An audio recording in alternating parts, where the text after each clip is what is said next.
All right. Hello and welcome to Required Reading, a podcast that revisits the most impactful books from our childhood. I'm your host, Erin Bowles. I'm a writer and actor. Our guest today is Katie Wilkerson. They are from a small town in Middle Georgia. They grew up doodling daydreams and volunteering at the community theater. When the opportunity came to work in film as a production designer, they felt they had finally found their calling. And now, as an LA local, Katie is a member of IATSE Local 800, working in film and TV, and a freelance designer who has created hours of short-form content such as commercials, shorts, and music videos, and has designed 2 feature films, including Jussie Smollett's upcoming The Last Holiday, available on BET later this year. Katie is also a writer, poet, and illustrator whose first poetry collection will be published early 2024 and available where books are sold. I did not know that. Holy shit. Congratulations. Oh, hey, thanks. I've been in the process of publishing for like 2 years. My manuscript has been done, and I'm just trying to motivate myself to finish illustrating, which has been difficult while working. But that's amazing. Thank Congratulations. you. Thank you very much. I'm very excited. Title pending. Well, our book today is The Catcher in the Rye by J.D. Salinger, a book that is part of the reason why I started this podcast. I've been waiting for someone to pick this book. I read it in 9th grade, but I didn't really have a lot of strong feelings attached to it. I think I was like, okay, that was summer reading and on to the next thing. But let's talk a little bit about the world, that it came into. It was started as a short story that was accepted by the New Yorker in 1941. And then Pearl Harbor happened and made the piece, quote, unpublishable, and was later developed into a novel in 1951. 51, everything is post-World War II. Cold War, the Korean War started the year before. 22nd Amendment is passed saying a president can only serve 2 terms. The Julius and Ethel Rosenberg trial happens. The U.S. Armed Forces is still stationed in Japan even after the end of the occupation. And the first atomic bomb boosted by the inclusion of tritium is tested. And a little bit about Salinger. He was born in Manhattan in 1919. His father was a kosher cheese seller, I believe. He went to boarding school and then went to NYU and dropped out shortly after. On his father's urging, went to work at a meat importing business in Vienna and Poland and was disgusted by that and said, that's not what I'm doing. He was drafted in 1942 and was present at Utah Beach on D-Day and the Battle of the Bulge. He met Hemingway and they got along really well in the war. They corresponded. He was in a counterintelligence unit because he was proficient in French and German, interrogating prisoners of war. He was very emotionally affected. He was hospitalized for a few weeks and later told his daughter, quote, "You never really get the smell of burning flesh out of your nose, no matter how long you live." 2 years after the book was published, he did an interview with a high school newspaper saying that the novel was very autobiographical and that it was a great relief telling people about it. I was doing a little research before this. He managed the fencing team. It was all very, very exact. Between 1961 and 1982, Catcher in the Rye was the most censored books in high schools and libraries in the US. And one last thing that it just feels weird not to mention, J.D. Salinger did have a relationship when he was 53 with 18-year-old Joyce Maynard. And it seems like that was a pattern he was doing with several young women. And that was, 30 years or so after the book was published. It feels weird not to talk about it. I recently listened to a podcast called Glamorous Trash with Chelsea Devantez that did an episode about Joyce Maynard's memoir. And so if you want to learn more about that, I suggest looking over there. It's kind of out of the scope, but just felt weird not to mention. Yeah, people have very, very strong feelings about Salinger as a person. I have 0 feelings about him as a person. Yeah. Well, what is your story with this book? How did it come to you? Why this one now? So, The Catcher in the Rye was my first favorite book, and it was really the first time I ever connected to or felt inspired by art. And it was banned in my high school library, I do believe, but it was on the bookshelf in my 10th grade literature teacher's class. And we were assigned reading groups. And so we were supposed to be reading something for the entire year and to talk about, what we were thinking of the books we were reading in our groups every day. And I just picked one off of his bookshelf because I hadn't picked one of my own. But most people in the class like already had something that they were reading and like had read by choice, but I had like no information about it going in, had no idea what the content was. And in the first meeting with our groups, I remember being like, this book is about nothing. Yeah. And then by the second time we met, I was like, okay, I'm absolutely obsessed with what's happening. Mhm. Not because anything interesting is happening, but just because of like what's going on in the protagonist's mind and like their transparency and sharing it just Yeah. feels like an authenticity I was not used to experiencing in my interactions with people. Yeah. So, I mean, his teacher says to him at one point, like, if you read, you'll understand, like, you're not the only one feeling this way. Right. And I found a lot of relief in his how affected he was by the world and Yeah. was also like desperate to talk to somebody. And like, I just enjoyed listening to him. Yeah.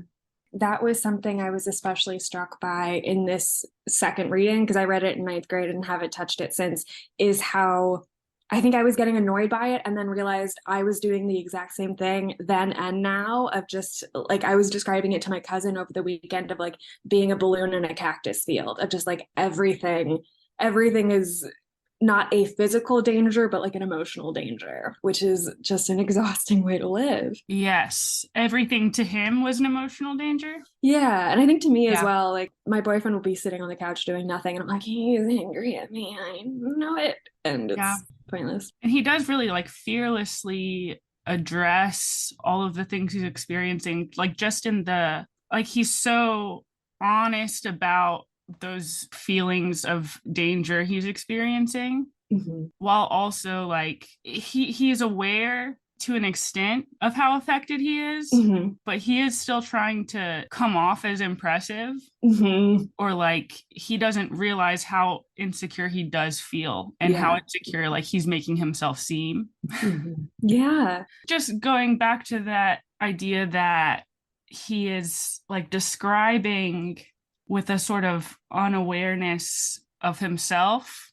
He's aware that the world is a scary place, but he's taking no accountability and being fearful. Yeah. I noticed so much of the book, like you said, it's kind of about nothing.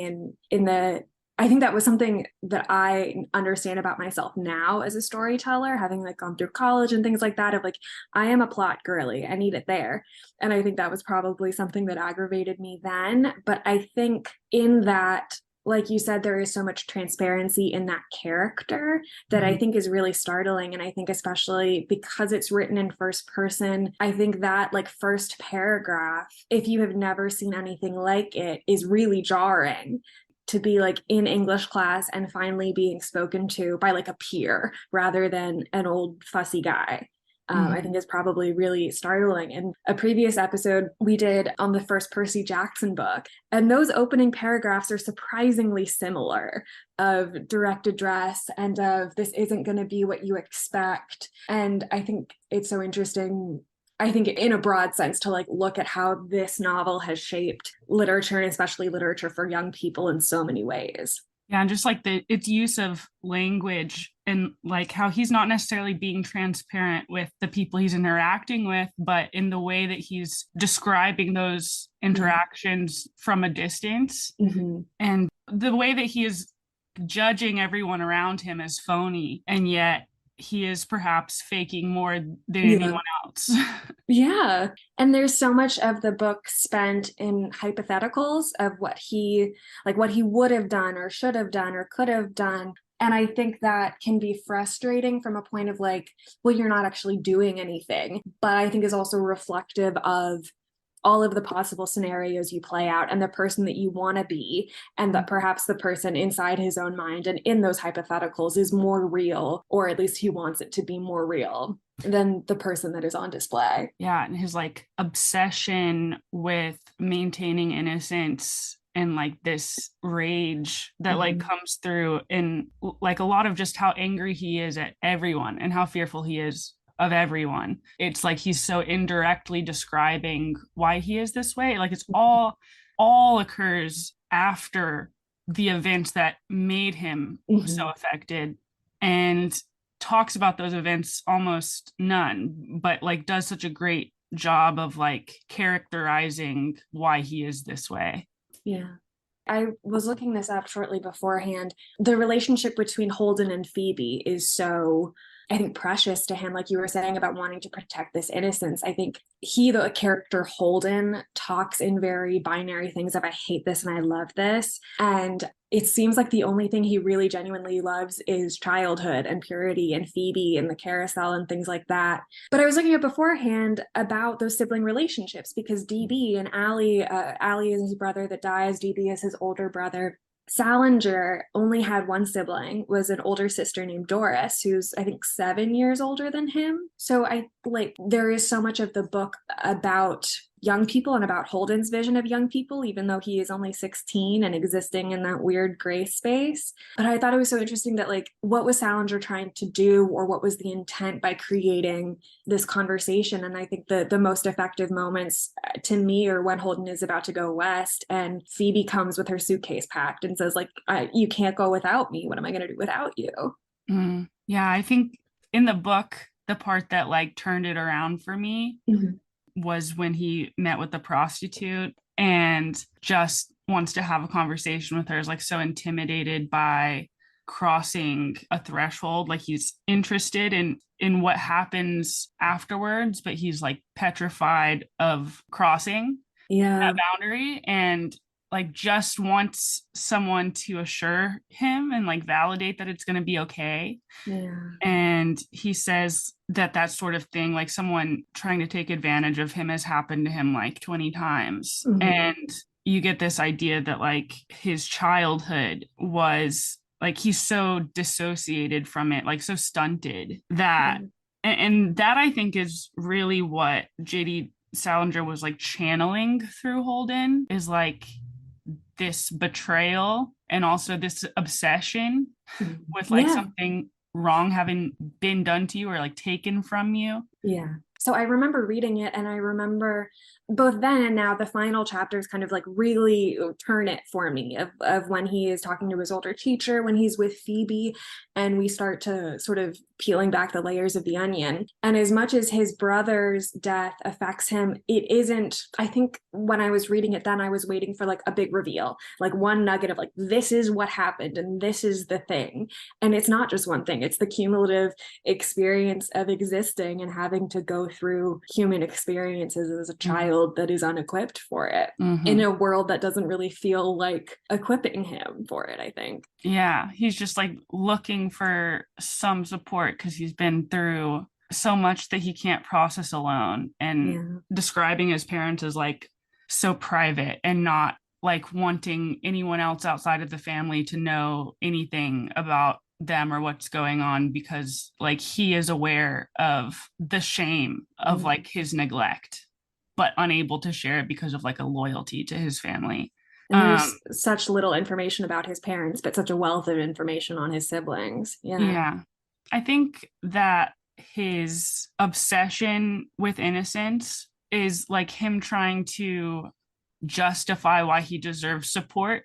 Also, that's a great point. Because he does own up to like some things about himself that he dislikes, and like ways that he interacts with people that like he doesn't necessarily find admirable. But then also he's just like trying so hard to convey that he really wants to protect not just his innocence, but the innocent, to keep them from crossing over something that he didn't have a choice in crossing over. Just like trying to justify why someone should bother listening to him. And that I really related to, like the feeling that you need to like qualify why you deserve help. Absolutely. Yeah, there were some moments that felt so spot on. And one of them, like you were saying, with his parents, I think I wrote it down, but he leaves school and then sort of there's like a week before he comes home because he is waiting for the information that he got expelled to reach his house before he does. And so that they'll have time to process it without him. that spoke to me so much, in that like I almost never talked to my parents about my depression when I was in high school. I have never told my parents I'm queer, not because I like think they won't accept it or anything. It's just I don't want to talk about it. I just like don't want it to happen in a discussion. Because there's like a safety that is required for like Yeah. certain topics, like for you to feel comfortable revealing. And yeah, I think that's really telling why, I mean, he's willing to like expose himself to like really diminished health conditions just because that's less painful than being around his family when they get this news. Yeah. Because like his view of himself is so fragile that he like really can't take that blow. Yeah, and that it's a blow on top of a blow. Like, how many times Mm-hmm. has this happened? How many schools have we been to? And I think it's interesting that the teachers, I like that the book is kind of bookended with these two teachers at his current school and his previous school, or a previous school. And talking with you so far has got me thinking about kind of like what kind of role those teachers take on as a parent. Because I mean, let's talk about the concept of boarding school as a way to emotionally stunt children, to not have like a designated person to go to. We touched on it a little bit, the language. I want to get to the phony of it all, this preoccupation with authenticity and phoniness. And like we said, he is possibly to the outside world the most inauthentic, but only because we can see the inside. I was reading the section where he was watching a Broadway play and talking about actors. Everything he talks about, there is no good way. You're like acting too much, or you're acting too good, or not good enough. And I think, as frustrating as that is to read, I think it's also very telling about probably how he sees himself, in that there is no good or like affirmative way to exist. It's only degrees of failure. Yeah, if everything is this difficult, then it must be that difficult, at least on some level, for everyone else. And if they're not talking about it, then they're just lying to me and themselves. Your teen years are so isolating. And I think one thing that is so resonant about this character is sort of saying, like, does anybody else see this? And that, I think, it makes so much sense for why it touches especially so many young people. And especially, I mean, in 51, when it came out and the world was so uncertain, and as the world continues to get more uncertain, I think it is such a tricky little book, and yet so Holden has at times such acute insight, I think, into other people. Yeah. I mean, this is a strange fact, but stay with me here. Okay. Most serial killers own a copy of this book. Yeah. If not multiple. Also, most serial killers are Pisces. Okay. This is like a very weird thing for me personally to connect to, because I am a Pisces and I own 3 copies of this book. It's just like, because I like growing up would watch so much Criminal Minds and was so oh no no but yeah me too yeah. I was so like obsessed with psychology of cruelty. Yeah. And because I also like grew up so evangelical and was like constantly like focused on other people, like instead of myself, and like not inconveniencing or making them feel discomfort in any way, because I was supposed to be like bringing them around. So, and I think that's where this sort of fascination for me started, was like a fascination with those that are suffering. And I don't necessarily know that I was very aware of how much I was suffering until I read this book and like realized how much I related to his narration.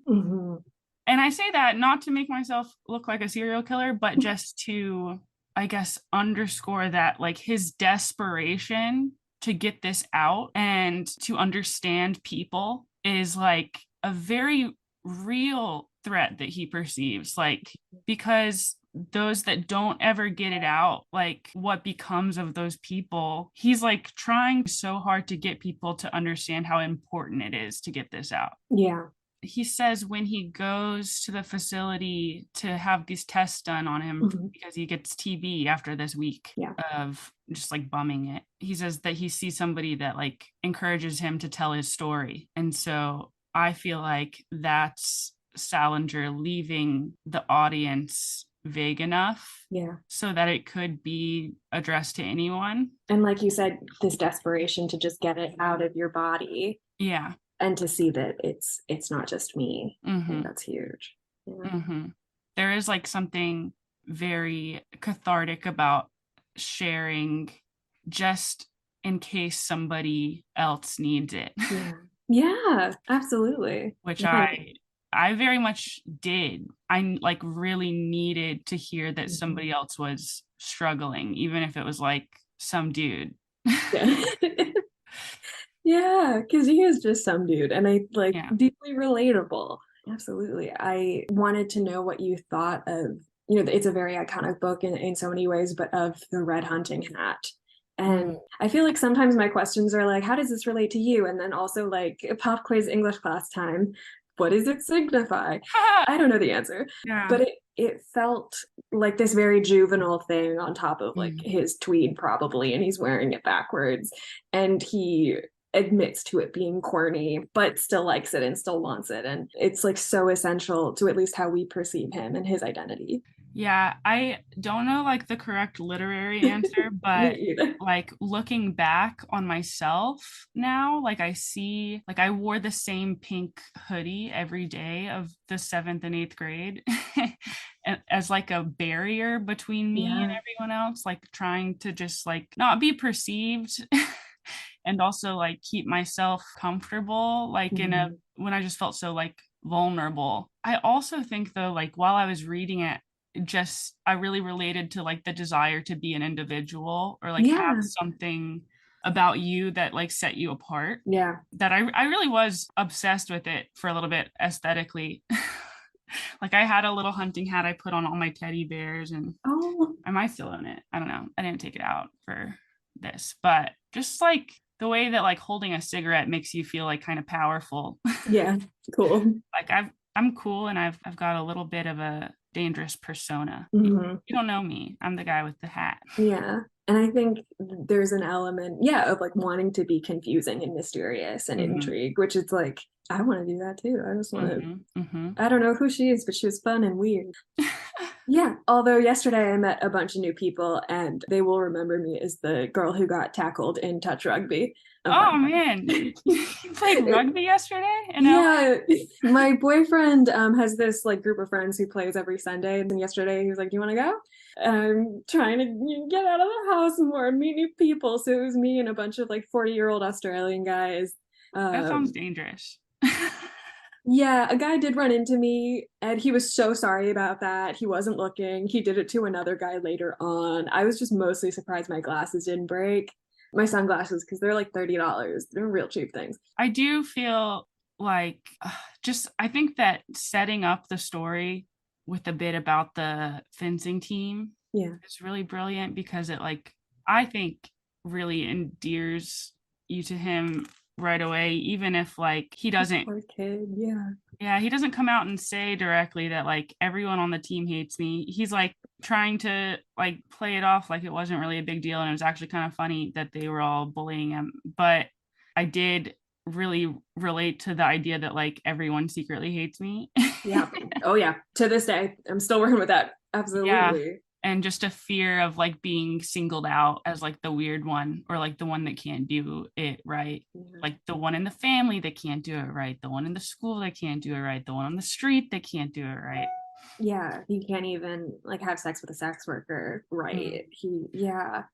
One of my favorite tidbits while I was reading it was the way I don't remember exactly what happens in this passage, but he's like at the movie theater and he can't stop thinking about this girl's legs. And like the way that he's describing it, I don't know, it's just so real to me. Yeah. I think Like so it's like, stream of consciousness. yeah. And I think dissociative, like you Mm-hmm. said, like Mm-hmm. if you're on a date and I think he is intimidated by sex.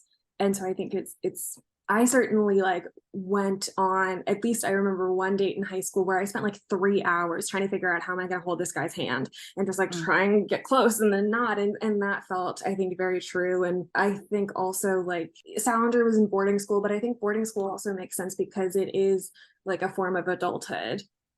with babies. And there were so many weird moments, even like in the beginning. They talk a lot about necking and having sex with girls in cars, but it's a double date. You have a couple necking in the front seat and in the back seat, which is wild to me. No, yeah. I went on a date in high school that was just like three couples just like all hanging out and making out on a trampoline. Yeah. It's a weird, but like he's trying so hard to like stay focused on his friend Judy with the checkers. And like Yeah. that moment of like innocent connection, but he just can't stop mentioning the girl's legs, and like the fact that he's talking about it in the past tense, but he's admittedly discussing his intrusive thoughts in the past tense. Was like, I couldn't believe that anyone would actually own up to something so vile. Yeah. Because like the men or like the boys in the high school that like I went to, like, I mean, I guess I did find some camaraderie between myself and like some of the more lone wolf types that like were the same kind of unaware, want you to find them impressive, but you can tell that they know that they're kind of lame. Yeah. It's the insecurity pinning down bravado. It endears you a little bit to them because it's like, in a way, they're like owning up indirectly to not being worthy of the affection that they're craving.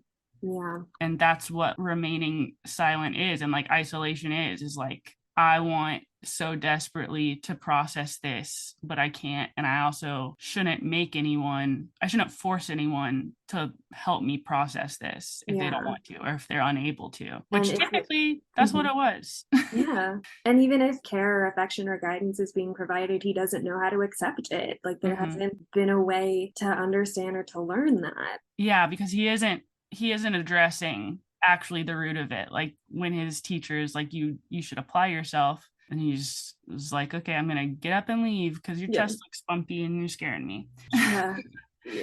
He just wants someone to tell him that, like, he wants Robin Williams to like corner him and be like, it's not your fault. Yeah. Oh, yeah. Which I think, how universal is that? Yeah. And Holden and Allie, I wrote it down. Allie was 2 years younger than Holden and died, I guess, 3 years before the book happened. And it was this detail that was really interesting to me. He broke all of the garage windows and broke his hand. And he talked about the hand as in like, it never really set right. And sometimes my bones hurt when it rains, which is something a 90-year-old person says. Yeah. And his hair is half gray already. Yeah. And he has this fear of like, because the adults in his life that are trying to help him don't relate to him. And the kids in his life that can relate to him don't want to help him because nobody's helping them. Yeah. And so there is like that kind of punishment for being authentic with your peers, is that like, why do you deserve to be authentic when I have to keep this a secret? Yeah. Yeah. That's something that really, when I started thinking about high school and how mentally ill I was and how much I kept it a secret, I started thinking about, well, what about all the people right next to me? Yeah.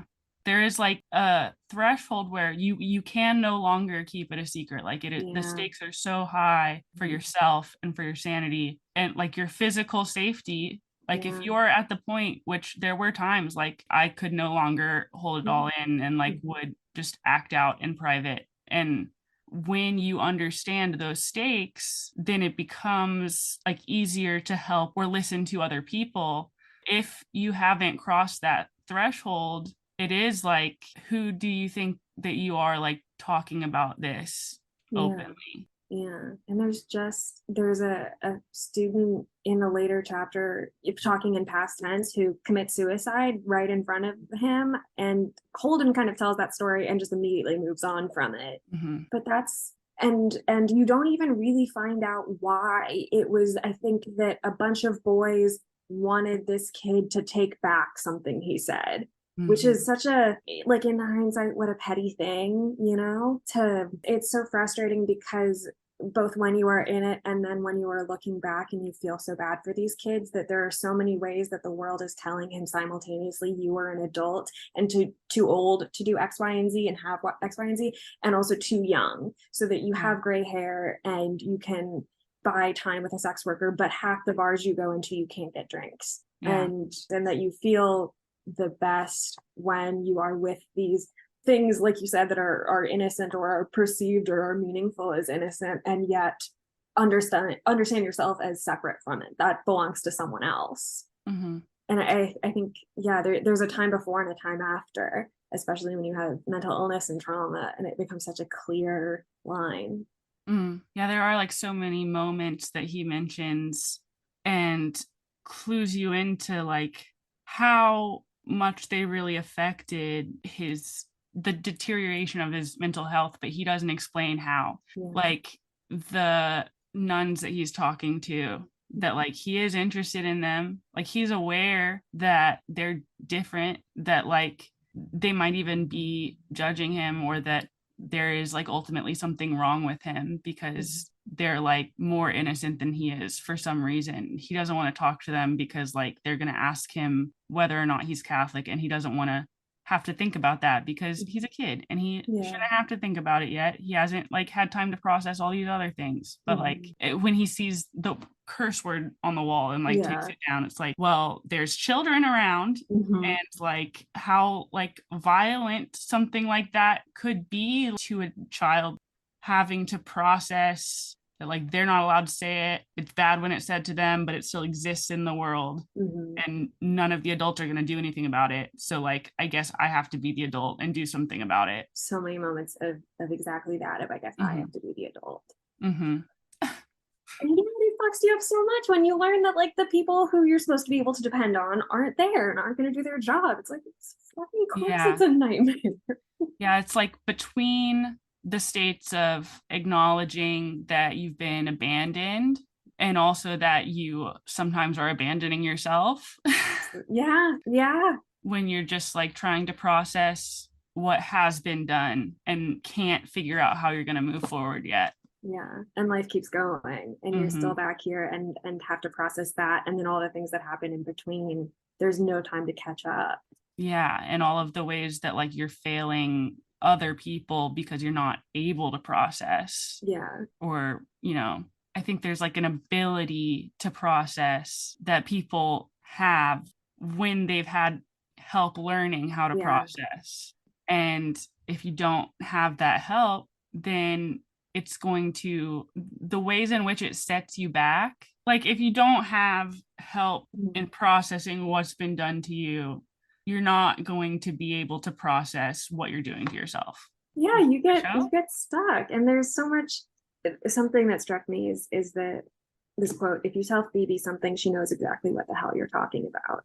And I think that is sad. But I also think there is something like when communication is only one layer when you're a kid, and you don't have to be guessing, and you don't have to, when someone asks you a question, you could just genuinely answer it instead of thinking what's the right answer. And yet that quote is followed by him saying, only trouble is she's a little too affectionate sometimes. She's very emotional for a child. Children are emotional, baby. I told you that. She's like a little too comfortable being herself, and he feels bad for what that's going to put her through. Because being a little too emotional is being a little too vulnerable, and a little too open. Something I noticed that it's in almost every paragraph. He'll say a sentence and then reaffirm it. Of like, it really does. I really am. And I got a note from a director in like February that was almost the exact same thing, of like, I would say a line and then like shake my head, or be like, don't do that, and then like shake my head or like cross my arms. And she's like, you are reaffirming it in body language, and that makes us believe it less. If you have to repeat it. And this character is cool enough that she can just say no, and just leave it and have that exist. And that's such a hard thing for me, like being definite even. It's like very intentional, the characterization of him like doubting what he's saying, like he's giving away what he really thinks about his school. And he says like, it actually is like they've got like good test scores. They really do. Mhm. It's like Yeah. he feels so insecure about himself, like he feels the need to like prove somehow that he was at a good school. Yeah. That's why he got kicked out, is because it was hard. Yeah. And it's the sense that nothing he says will be believed. So it has to be Yeah. reaffirmed. Absolutely. I think this like connection that he has with his little sister and like the pity that he feels for her is like he just wants like someone to acknowledge what a pitiful life or time he's having, like Yeah. because it really isn't his fault. There is an extent to which we are accountable, Mhm. and I think the sad thing is that it's so like fuzzy, And like it's we like a can't. different set of rules for every person in your life. Yeah, like you can't convince someone that like, oh, I really didn't fail at this. I was just set up to fail. Or like I only failed because I actually had my priorities straight. Mhm. Yeah. And these other people didn't have like all of these challenges that I had. And until you come to terms with like everything that was set up against you, like it's going to be hard not to see yourself as somebody who just like is being weeded out as like a weak character. Yeah. If all of these people tell me I'm deficient, what am I even supposed to do? What's left for Mhm. me? And the sadness of like the fascination that you have with like what's been done to you, Mhm. and like repeating it to try and process it and like understand the situation that you were in and like what kind of person you are.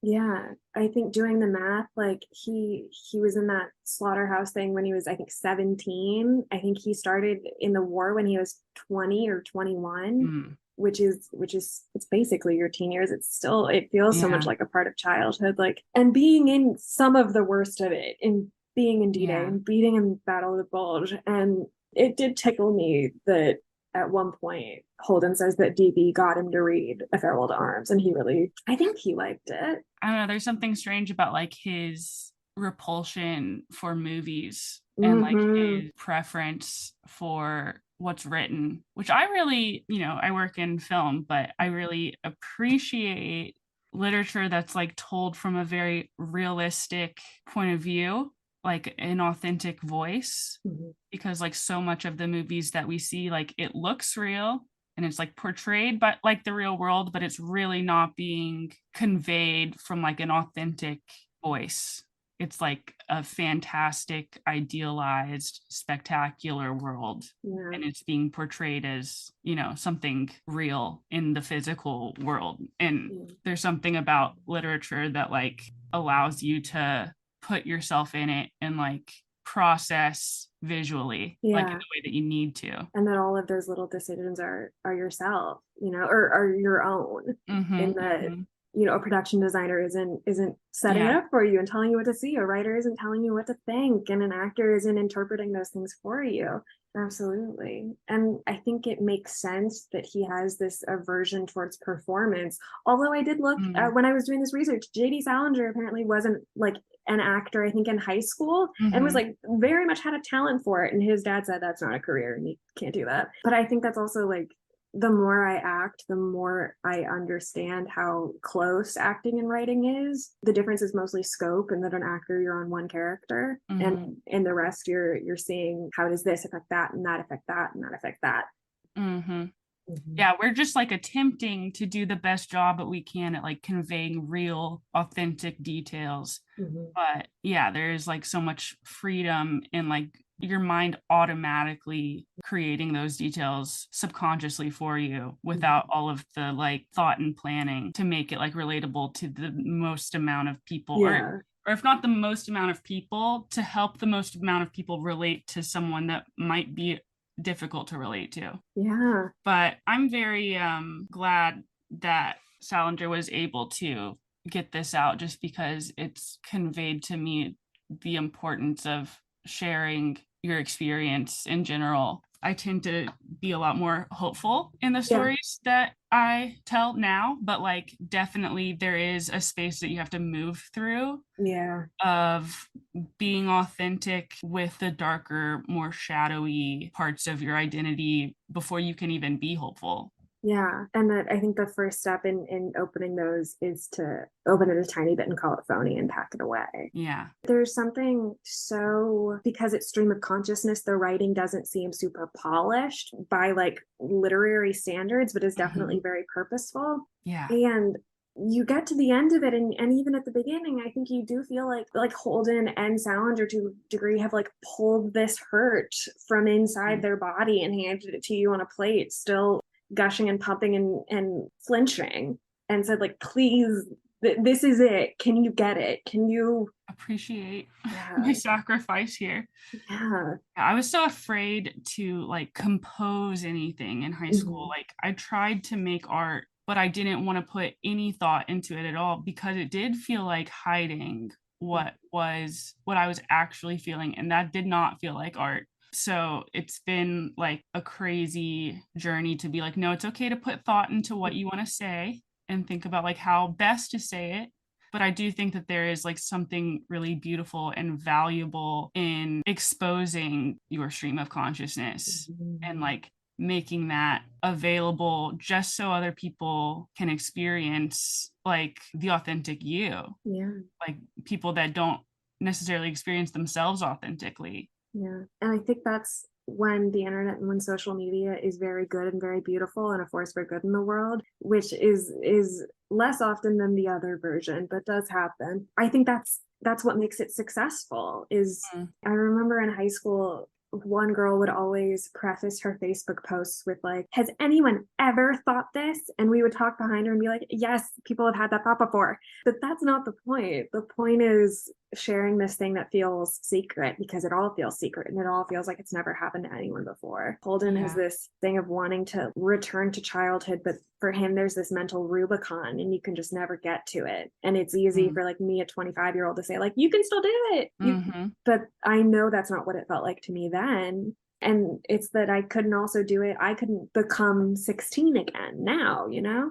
Yeah. I remember like when I would share art with my mom or somebody in my community, like the concern that they would have that I would listen to something similar to that, like that I would take in information like that like I would be exposed to those feelings, that I would express those feelings. And it's like, this is very actually joyful for me. Like to experience somebody else having feelings that I don't want to admit that I'm having is like such a celebration and a relief.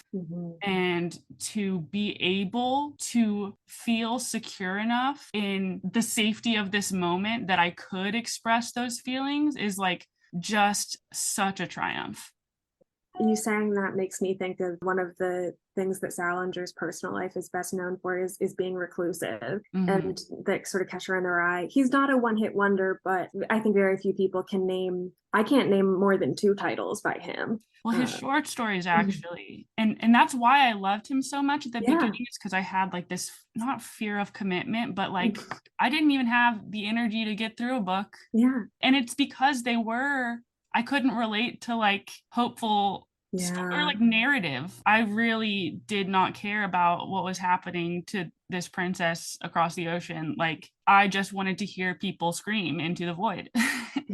And that's why I loved poetry so much. And his short stories, like they're so intense and you can feel so much in such a short amount of time. And he would like have a lot of stories like published in papers. And I think this was originally published in 2 volumes maybe. Once you give that intense hurt and vulnerability and lay it all out there and give it to the world, I think like it makes a lot of sense to then hide and not want to be seen. I mean, even Holden talks about that at the end of running away and what that life would be like. And I think about that all the time of just who am I if it's just me and no one else in the room? But it is a different world now, and like partly because of authors that have been through a lot of darkness and expressed a lot of darkness and like empowered people to share difficult feelings and emotions. The more that you receive feedback from people about them relating to what you're experiencing, the more empowered you feel to share not just the difficulty that you experience, but like relief. Yeah. And like sharing relief like gives other people hope. And Yeah. I just think that it's the medicine that we all need, is like being able to relate to difficulty and also overcoming difficulty. Yeah. Which not necessarily mentioned in this book, the overcoming part, but you have to do it in baby steps. It might be. He says, don't ever tell anybody anything. If you do, you start missing everybody. Sad. Yeah. Like you were saying, if you build up a wall to keep yourself safe, you're also keeping out everything. Yeah. Keeping out all of the things that could help. I do feel like expressing yourself is like a practice and having compassion for yourself. Absolutely. When other people give you the template and show you how, it becomes a lot easier to do it yourself. Yeah. But even like he says, don't tell anybody anything, but he also admits in an interview to being like, to finding so much relief. And that's just telling. Yeah, that's the process of the book, is the telling of it. Yeah, it's just like the pain of it, allowing yourself to experience loss and like process difficult emotions, abandonment or neglect or just disappointment in adulthood. Yeah. It's okay to miss, in a sense. That was something I noticed kind of bookending it. In the beginning, he's leaving Pensy, that you need to know you're leaving a place when you leave it. You need to be able in your mind to like consciously close that chapter. And then when he is trying to meet Phoebe in the museum to say goodbye, he says the best thing though in that museum was that everything always stayed right where it was. And then he says about Phoebe, I thought she'd see the same stuff I used to see and how she'd be different every time. Oh man, I have, like, when I was a freshman in college, I remember thinking like, is stuff going to change this much all the time, or is just like the one time things changed a bunch? But things do change like crazy. Yeah. And I'm an only child, so I guess I never considered this, of like having younger siblings and older siblings is like sort of their change can be a measuring stick for your own, and to see them so different, there's a moment of self-reflection of like, well, how different am I? And knowing yourself in one moment is so hard. Knowing your past self and how that affects your current self and what future self do you want to be, that's so hard. And like so much of Holden, this 16-year-old, with so much of his life ahead, there's like almost no discussion of the future until the very end. What was that first quote that you said about Phoebe? I found it. I hate that. I don't care if it's a sad goodbye or a bad goodbye, but when I leave a place, I like to know I'm leaving it. If you don't, you feel even worse. That's just gutting. I think that was something that made starting college easier for me, is I had so firmly mentally closed the book on high school and my high school friends. I had spent from Christmas or from January, as soon as that year started, I was like, I could feel myself detaching and distancing. Oh man, I just found the checkout sheet in the back of the book from all the people in high school that read it before me. That's cute. I guess this is the same copy I had in high school that I stole. I'm trying to see if I underlined anything. Yeah. I hate losing my train of thought. When they just start touching on the future, when he's with Mr. Antolini, he talks about being a lawyer, like, or maybe this is with Phoebe, being a lawyer like their dad. And he talks about, being a lawyer and testifying and being on the stand. He goes, how would you know you weren't being a phony? And I feel like that's the whole book a little bit for Holden, is, am I doing it right? And am I doing it right to other people's standards and my own? Am I being similar enough, but also different enough? The last line, the don't ever tell anybody anything. I was remembering like sharing, and still I struggle with like not being uncomfortable or not feeling like I've overshared.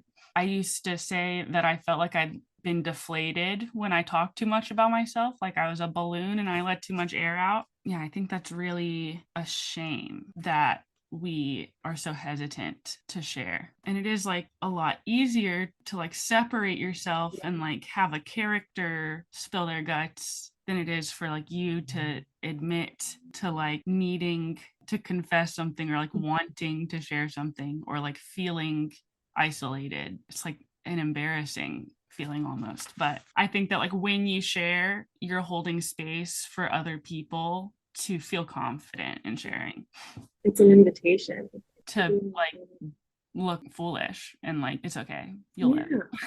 I've had moments when I'm writing and write a bit of dialogue and realize like, oh, that's me telling myself something. And I can't listen to that right now, but I'll come back to it in editing. Yeah, I think there's like a fear that we have that other people will think that we're self-important. Yeah. I And think that's definitely expressed in Holden. yeah, I think that that is like, I guess, a healthy fear. Like nobody like wants to take themselves too seriously or like appear to be someone that takes Yeah. themselves seriously.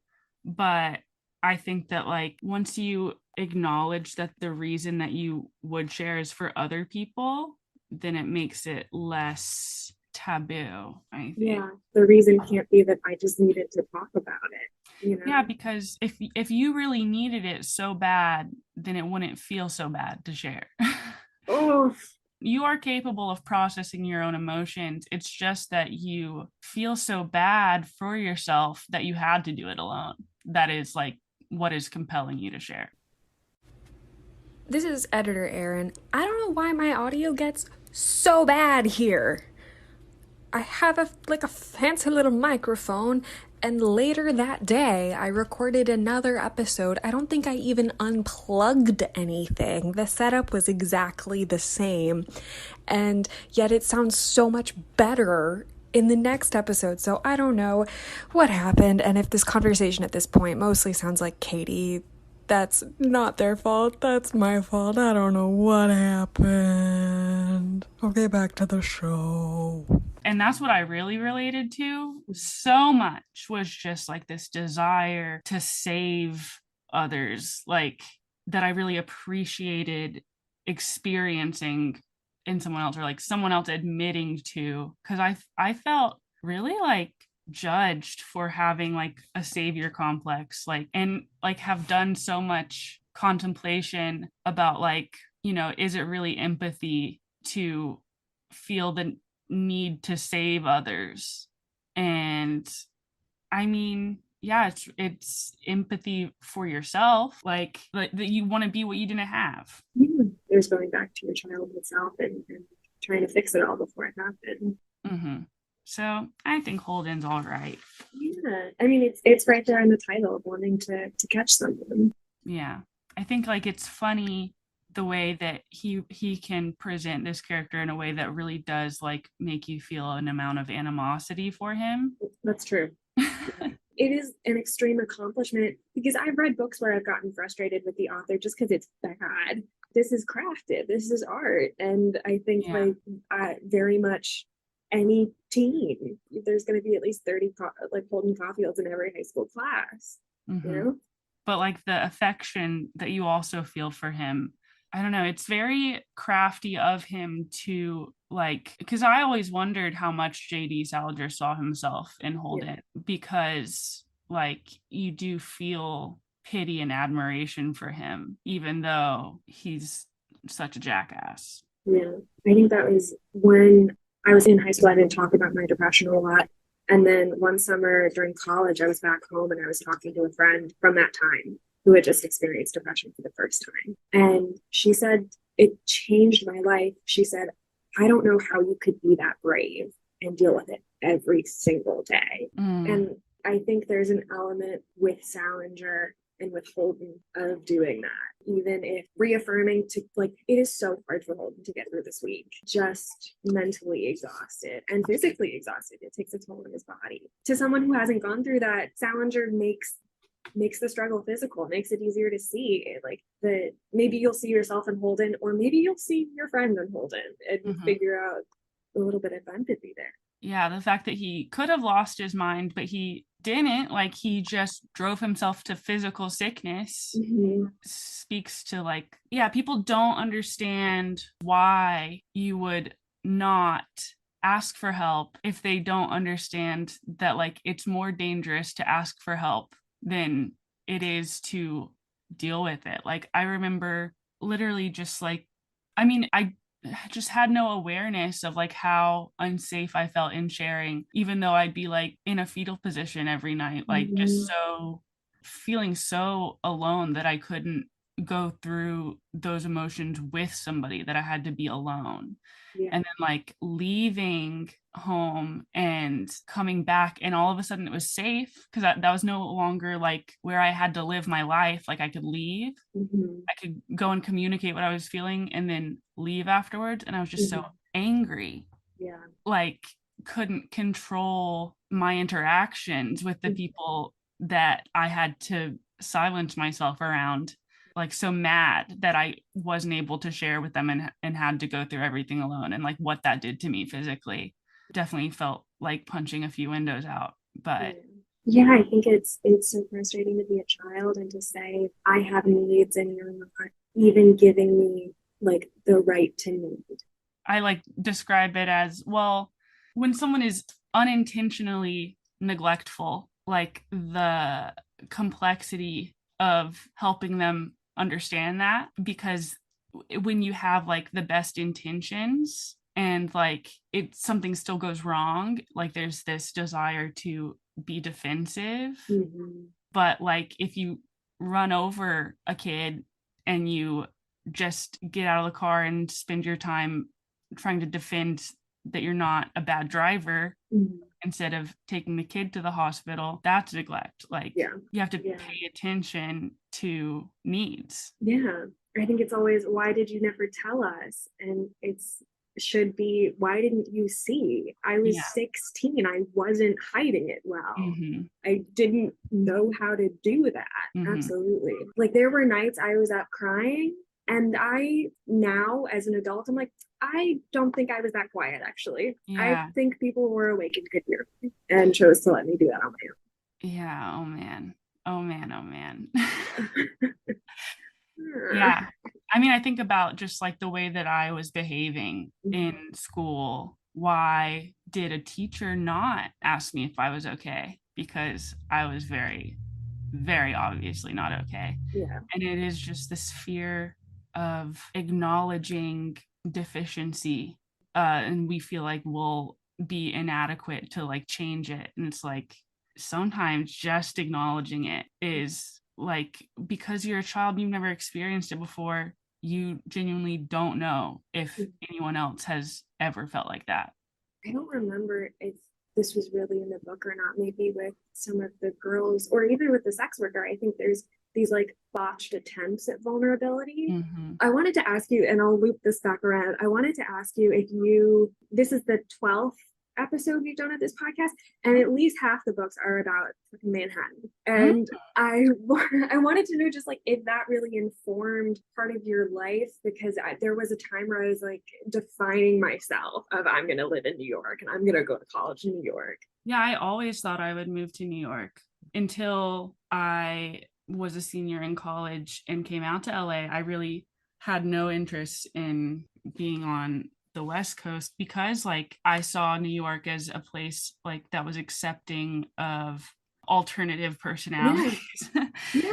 And I mean, now I see New York as like it's just so much more established than LA, and like very, I think, even more competitive and maybe unwelcoming, even though it's like very accepting of different personalities. I think that LA has very high standards for the caliber of people that like truly succeed, just because it's hard to make it out here financially and energetically. But I do think that like LA is a lot more welcoming and collaborative, and the feeling of arriving in LA has so much more like help and community, I feel. New York feels like I'm taking a breath in, like bracing myself or something, and LA feels like you're exhaling. Yeah, New York is a little bit like, okay, life has to be hard. Life has to be hard. Life has to be 100 miles a minute. Yeah. I felt like I couldn't, in a city that never sleeps, I thought I wouldn't be able to sleep in New York. Like it's just, it feels hard enough, like we were saying, to like take a break and process things, but I can do that in LA. Yeah. Like I've had the ability to be like, you know what, I need to hibernate for 6 months and just hang out. Yeah, it's not as like cold and punishing. I've taken a lot of breaks this year. It's been wonderful. Me too. Have I taken a whole year off? Maybe. No, I think it's incredibly mature to be easy on yourself and like acknowledge what it is that you actually physically and emotionally need, because like the world is so fixated on productivity and competition and like status, and it's just like so deeply unimportant. Yeah. My favorite thing to say, like when something goes wrong on a set or something, or like when I was working in development, it's like we could have all been doctors. We could Yeah, have all been performing heart surgery right now, and we're here doing this. it's just television. Yeah. Or like that was something when we were shooting Flash, Crystal would turn around to me and be like, "Do they remember we're playing pretend?" That's You know? cute. Yeah, I have a phrase that I like told to me by a professor, which is you get paid for erasing, same Mm, as drawing. yeah. Yeah, feels good. Yeah. Yeah. I think that is something surprising that I think is sort of the theme of the podcast and especially with this book is like cutting myself a break because how badly this kid needs a break and how badly I needed a break that. Yes, I think like adulthood is like okay, like losing innocence is like so hard, but it's also like your chance to like define safety, like create Yeah. what you You get to need. know. Yeah. Yeah. Like to live in an unsafe world and to feel safe Yeah. is like, I feel like adulthood is comforting in that way. Like Yeah. the autonomy of like creating what you need. Yeah. I think that was in the last section with the teacher. Mr. Antolini keeps talking about a fall coming for Holden and that you're going to die nobly for an unworthy cause. And I was talking to, this is a complicated family tree, but I was talking to my first cousin about my second cousin, and and my first cousin is about my parents' age, and my second cousin just finished high school. And my first cousin has all these worries and all these concerns, and the younger one is doing this and doing that. And I had to tell her, like, she's like 19, she's gonna get hurt real bad real soon. Everyone in that 4 years out of high school, you're gonna have something devastating happen, Mm. or something will become devastating because it's time. And you have to sort of, for me, it was a breakup. And also in high school, like this is way distant, but I wanted to go to NYU and I had so much of my personality based in it. I had like taken classes there in the summer and then I got rejected from them. I remember I was literally taking a shit when it happened. I was reading my phone and my whole world fell out from under me. And it was those moments of like, ultimately, New York was not the right place for me. I went to a college that I loved in a city that I loved and ended up in a great place. But like childhood is a time of such strong emotions that you have to fall from a really great height in order to build your adult self up. Yeah. Looking back, I realize some people have like extremely traumatic childhoods. Mm-hmm. I just feel like I like endured a lot of trauma very early on. Mm-hmm.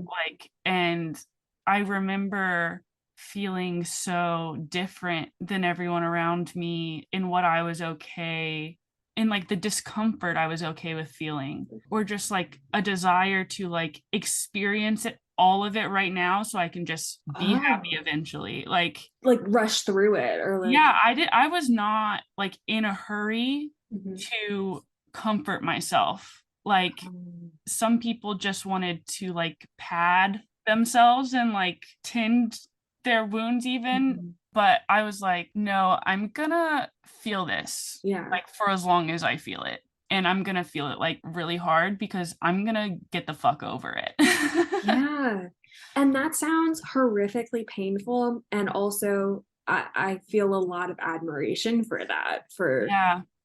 for feeling things on your own terms. I That's just had amazing. this respect for my future self, and like I just felt where I desired to be capable enough to deal with it in the present. And it was really rough, but I have a lot of gratitude for my Yeah. adolescent self and like just not repressing what I was going through for too long.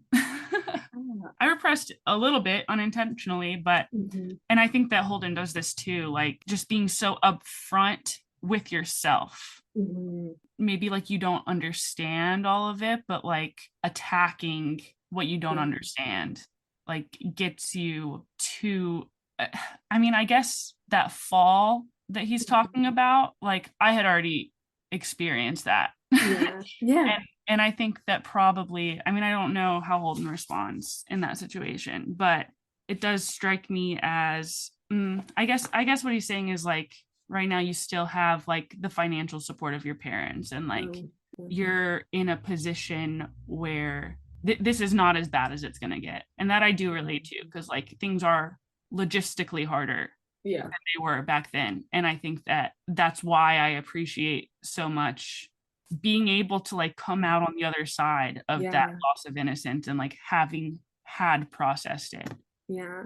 I wonder if Holden has had that fall, and that's, you know, mostly the death of his brother. Mhm. And the teacher is telling him, like, you are currently in the only time you will have, like you said, logistically to Mhm. get through this. So let's try to get everything as healed up as we can before we're sent out into the real world. Yeah.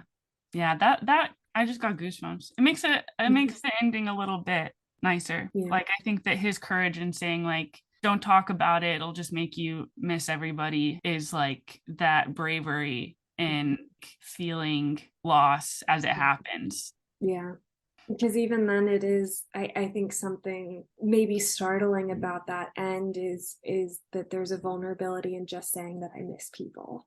Yeah, and just having empathy, like in this world where like there are so many people that are affected and unwilling to admit it, and like the way that they hold on to like their identity, or like I feel like it's interesting that like Holden refers to everyone else as phony, because there are a lot of adults that only think of themselves as phony. Yeah. And the way that they react when confronted about themselves is, I feel like, so damaging to your ego, like to interact with people in like such an inauthentic way that you feel threatened by being challenged, which he does feel threatened by it, like enough to run away, but then he doesn't run very far. He has that clarity that you're talking about in the whole setup of the book. He says, I'm going to process this on my own. I'm going to give myself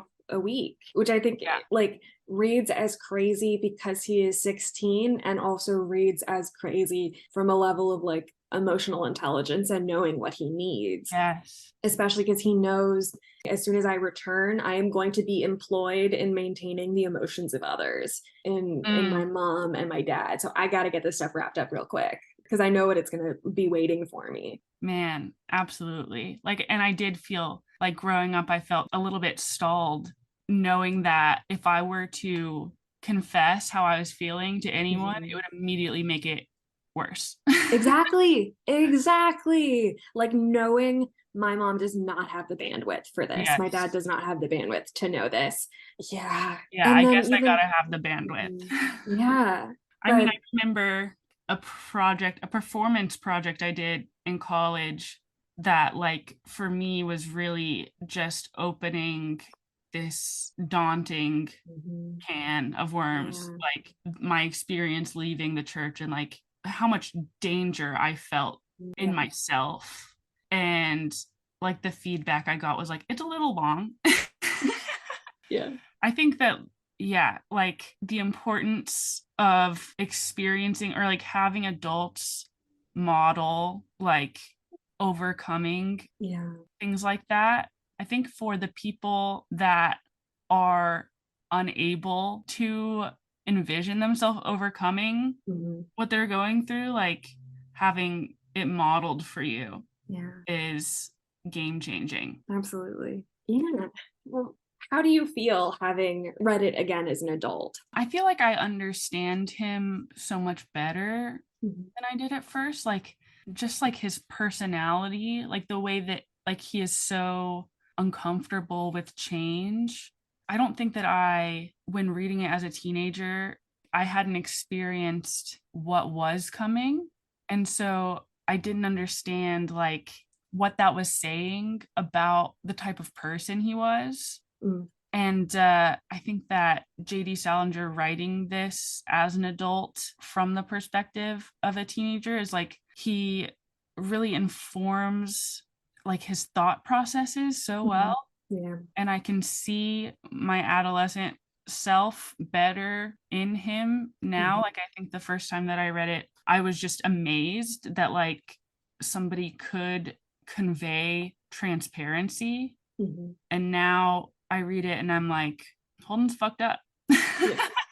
Yeah. And I was a lot more fucked up than I maybe, you think everyone must be experiencing something like that, or you're just like maladapted, like Yeah. You just think everyone else is handling it and you can't. You're too weak. Yeah. It's And exactly how I felt. As an adult, you realize like, no, you just got fucked. Yeah. You're just a child. Like, you don't know how yet. And someone should be there helping you. But it's nice to, I don't know. The first time I read it, I was looking up so much to J.D. Salinger and like his creativity and like his voice and his use of language. And it is very interesting now to read it again and still admire those aspects, but also understanding the ego involved in the telling of the story also is like, I'm just happy that I could read this and no longer relate to it. Exactly. I think it was like rereading it for me was kind of unpleasant because I had aged out of this phase and it was so in that phase and it just hurt, like it was too good of a reflective surface on something I had kind of packed away. Yeah, like feeling more pity now than for me, I, didn't feel confronted as much as I just felt relieved. Wow. I guess because like I did not feel like I had a choice in whether or not I would. I didn't necessarily need a mirror. I just needed a friend, like to relate to somebody. Yeah, to not be alone. Absolutely. Would you consider it required reading? Oh, I think that for some people it's required reading. I mean, I think that, yeah, if you read it and it, man, it's difficult because I guess some people do feel a sense of like celebration in their effectiveness. Would you say it's required to get to know you, understand you? Yeah, for sure. Yeah. Yeah. Yeah. I think it'll find you. Yeah. That's a need really it good way to. to put it. Yeah. Yeah. I don't think you like seek it out. I think that, I don't even think it jumps out at people. I think like this is a book you find by accident. Yeah. Because like what is The Catcher in the Rye, about like what is that trying, you don't get like any context. But if you can make it through the book and feel intrigued enough to keep going, then there's probably something wrong with you. I really wonder if I had read this book like 1 year later or 2 years later than I actually did. I read it right before 9th grade, and like 11th grade was the worst for me. That was the toughest. And I wonder if like I just was a tiny bit not ready to hear it. I didn't need it just yet, I think. Definitely. Yeah. Probably I found it like at exactly the right time. I think that, if I had read this any sooner, I would have been so scandalized. Yeah. I was pretty scandalized by this book. Yeah, I was surprised in hindsight, having gone back to the text and like knowing all the events in it. I'm not surprised people would want to ban this book at the bare minimum because you have a 16-year-old boy about to have sex with a sex worker. Like, I understand just not wanting to deal with that in a classroom setting. But I like the way that it was done for me, and that it was like required as an option of like one of four. And I think definitely like remembering some of the other kids who read that book that summer who like picked it, like the goth girl was in there. There were some other kids who maybe were like more clearly, or now with hindsight, more like on the same mental illness level.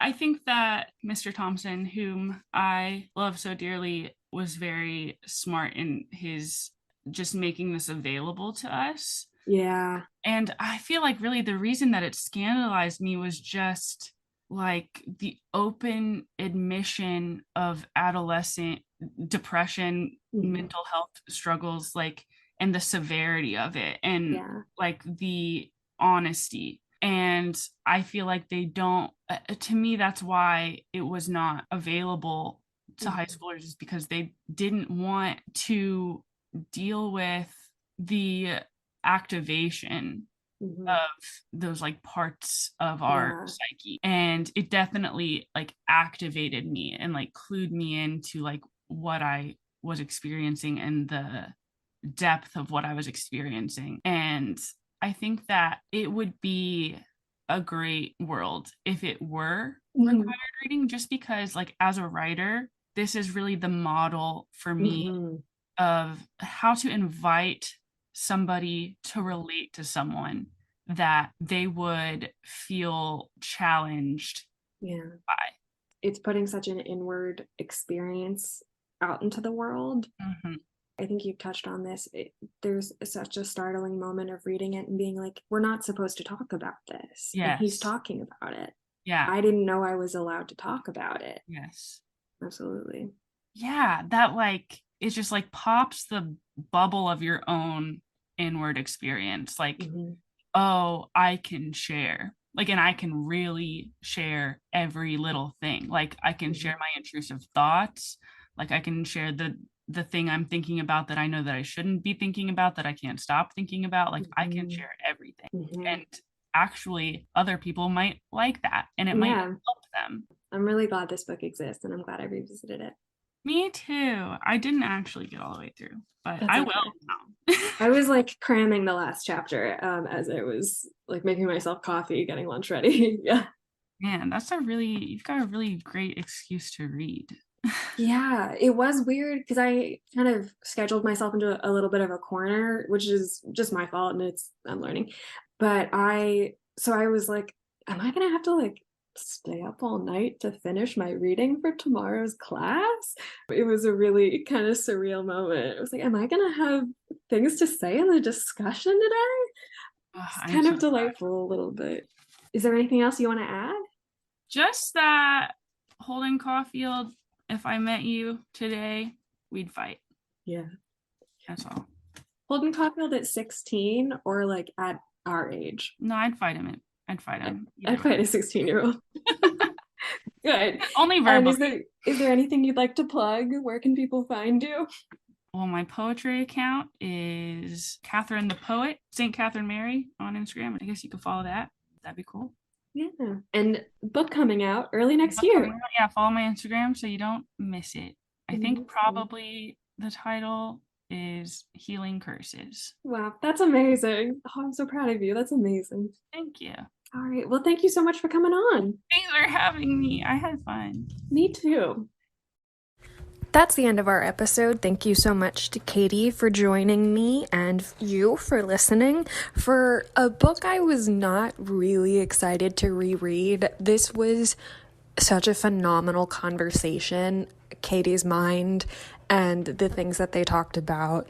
There's just such vulnerability and so much insight in this little gem of an episode. Next week, very different vibes. Kira Sullivan and Maddie Hart join me again to discuss Hunger Games. Again, we tried to stay focused on Catching Fire. There's too much excitement and joy to... Sorry, I'm looking at myself in the mirror, and frankly, I got distracted. She's looking pretty cute today. You can find me at Erin R. Bowles on all social platforms. I got my start making little internet sketches and videos, and I'm really trying to get back to that, I promise. The R stands for radish. Yeah, I'll take that. Okay, see you next week. Thanks. Love you. Bye.